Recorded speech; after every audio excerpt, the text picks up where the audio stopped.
Hey there.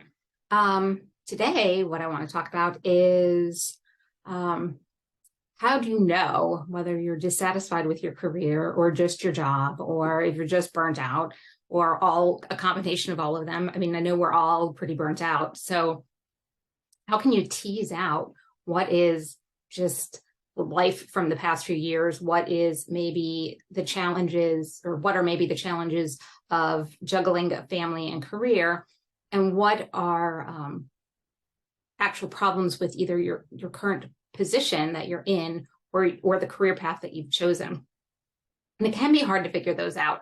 And sometimes there's a lot of overlap.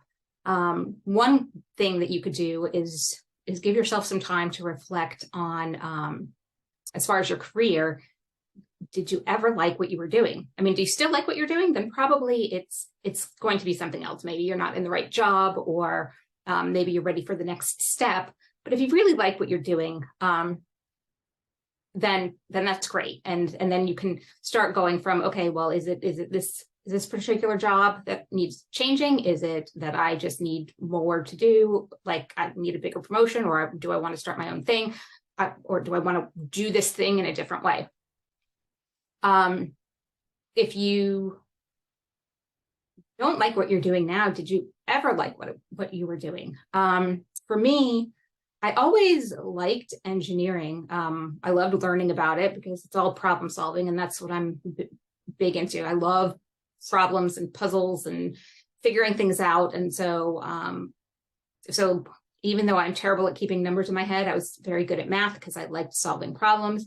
I liked engineering, the idea of figuring out a problem and sometimes trying to figure ahead what a problem might be. It suited me. But once I figured out a process or how to do something, and developed competence at it, then I was bored. Like I didn't want to keep doing design work once I understood how to do it because, who cares? I was done. So then I wanted to do something else. And so luckily the field that I was in had a lot of different places that I could go to get that little dopamine hit of newness. But again, I would always hit that point where I would get bored. And ultimately, as I mentioned in another video, I realized that that just that interest in learning something new wasn't enough to sustain me if I couldn't feel like I was having more of an impact than I knew I was in what I was doing. So reflecting on that, I was like, okay, so these are the bits of it that I like, but what is that telling me? That what are the commonalities of those things that I did like, and what was happening that made me stop liking those things? And that took a lot of reflection and a lot of work. And there's a lot of techniques that can help you figure that out. And I've probably tried them all. But by giving myself the permission to think about that and realize that that maybe I wasn't in this place that I needed to be, and that was okay. Some people have practice marriages. Some people have more than one practice marriage. I definitely had a practice marriage. And so some people have practice careers, or careers that serve them for a while and just don't serve them anymore. So that's one thing to just really reflect on.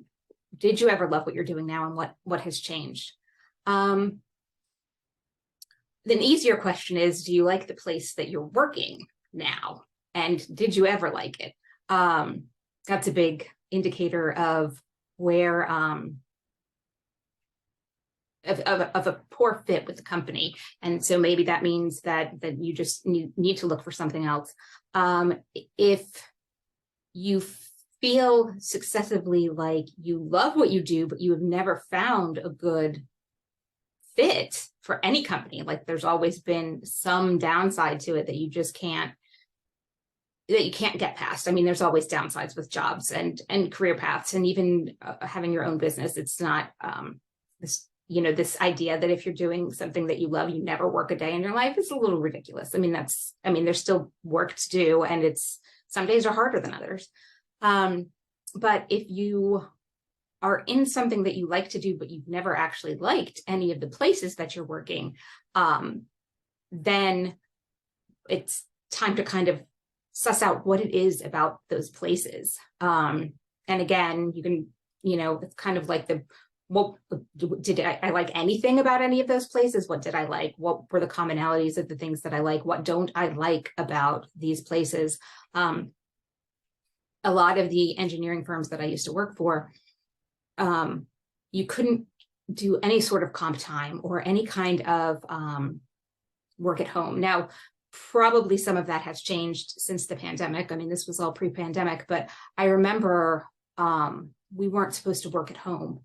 We weren't, but we weren't required to go in if it was snowing.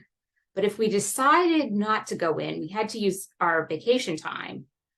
And, because they didn't want us to drive, it was dangerous, but they weren't going to pay us to stay at home, but there was no way to work at home.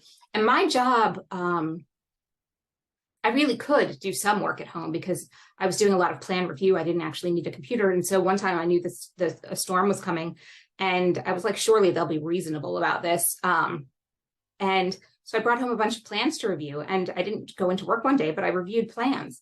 And then I put that time on my timesheet and figured, why should I have to take a day off? I worked. And I was in a team meeting, or a staff meeting. I was a project manager, so it was a meeting with all the project managers.